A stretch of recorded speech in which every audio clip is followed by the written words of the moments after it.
राष्ट्रपिता हा शब्द तोंडातून आपल्या बाहेर पडता क्षणी आपल्याला एकच चैतन्यमयी व्यक्तिमत्व डोळ्यासमोर येतं आणि ते म्हणजे बापू, सर्वांचे लाडके महात्मा गांधी. नमस्कार, मी Ashok Ramrao Deshpande, Midas touch international pre स्कूलच्या माध्यमातून मी तुमच्याशी संवाद साधतो आहे.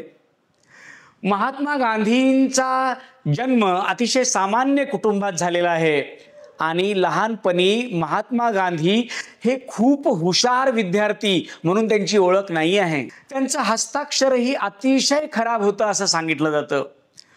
पण एक मात्र विशेष होतं, लहानपणी त्यांनी सत्यवत राजा हरिश्चंद्राची कथा ऐकली होती, नाटक पाहिलं होतं आणि त्यामुळं त्यांच्या जीवनावर सत्याचा एवढा मोठा प्रभाव पडला होता की मी जन्मभर सत्यवचनी राहीन असं त्यांनी शपथच घेतली होती. म्हणूनच सत्य आणि अहिंसा हे त्यांचे जे दोन तत्व आहेत ते आपल्याला त्यांनी जीवनभर सांभाळल्याचं दिसतं. त्यांच्या कुटुंबियांनी त्यांना ठरवलं की इंग्लंडमध्ये पाठवायचं, बॅरिस्टर होण्यासाठी पाठवायचं आणि ते इंग्लंडमध्ये गेले सुद्धा. त्यांचं लग्न लहानपणी झालं होतं कस्तुरबा सोबत आणि इंग्लंडमध्ये ते लग्न झाल्यानंतर गेले होते. तिथं त्यांनी बॅरिस्टरची डिग्री पूर्ण घेतली आणि दक्षिण आफ्रिकेतल्या भारतीय लोकांवर होत असलेल्या अन्यायाविरोधात सुद्धा काम करायला सुरुवात केली. जेव्हा ते भारतात आले तेव्हा भारतात आल्यानंतर पहिली केस त्यांना खोटं बोलावं लागणार होतं, पण ते बोलले नाहीत, ते सत्यवचनीच राहिले म्हणून हारले. आपल्याला माहिती आहे समाजामध्ये वकील या नावाला खोटं अनेकदा बोलावं लागतं आणि ते बोलले नाहीत म्हणून ती केस त्यांनी हारले आणि त्यानंतर त्यांनी ठरवलं की मी सत्याच्याच बाजूने लढेन. 1920ला जेव्हा लोकमान्य टिळकांनी देह ठेवला त्यानंतर गांधींचा उदय झाला. त्या घटनेला एका सूर्याचा अस्त आणि एका सूर्याचा उदय असं मानलं जातं. महात्मा गांधींचे राजकीय गुरु गोपाळ कृष्ण गोखले यांनी त्यांना सांगितलं की तुम्हाला जर भारत समजून घ्यायचा असेल तर भारतीय समजून घेतले पाहिजेत आणि त्यासाठी संपूर्ण भारत भ्रमण केलं पाहिजे. म्हणून गांधीजी संपूर्ण भारत भ्रमण करतात आणि भारताला समजून घेण्याचा एक वेगळा प्रयत्न करतात. आपल्यालाही भारत समजून घ्यायचा असेल, भारत भ्रमण खूप गरजेचं आहे आणि जेवढा प्रवास जास्त होईल तेवढं ज्ञान वाढतं.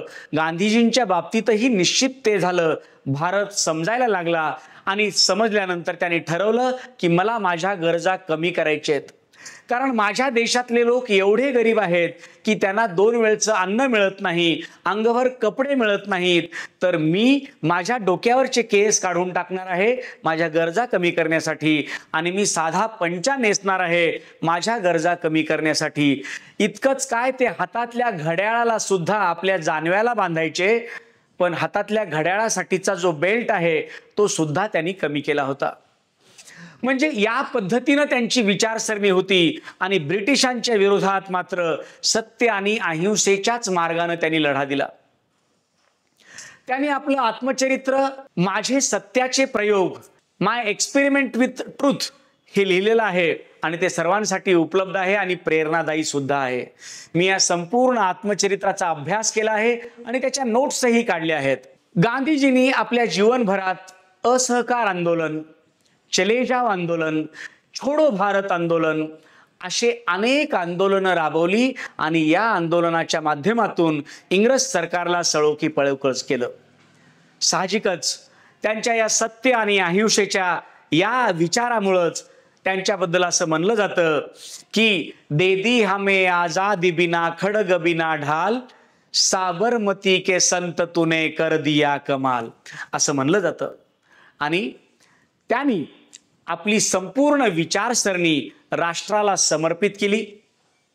भारताच्या स्वातंत्र्याची कल्पना ही त्यांची रामराज्याची कल्पना होती. रघुपती राघव राजाराम पतित पावन सीताराम हे त्यांचं अतिशय आवडीचं गीत होतं आणि त्यांचा मृत्यू झाला तेव्हा त्यांच्या तोंडचे शेवटचे शब्द होते, हे राम. म्हणून या महात्म्याला जरा समजून घ्यायचं असेल तर त्यांच्या जीवनातलं रामरायांचं महत्त्वही आपल्याला समजून घ्यावंच लागेल.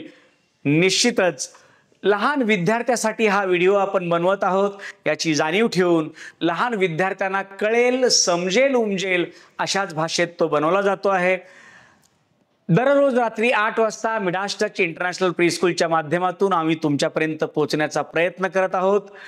तुम्हीही तुमच्या जवळच्यांना हे व्हिडिओ सेंड करून त्यांनाही सबस्क्राईब करायला लावून हा व्हिडिओ स्प्रेड करताय त्याबद्दल खूप खूप धन्यवाद.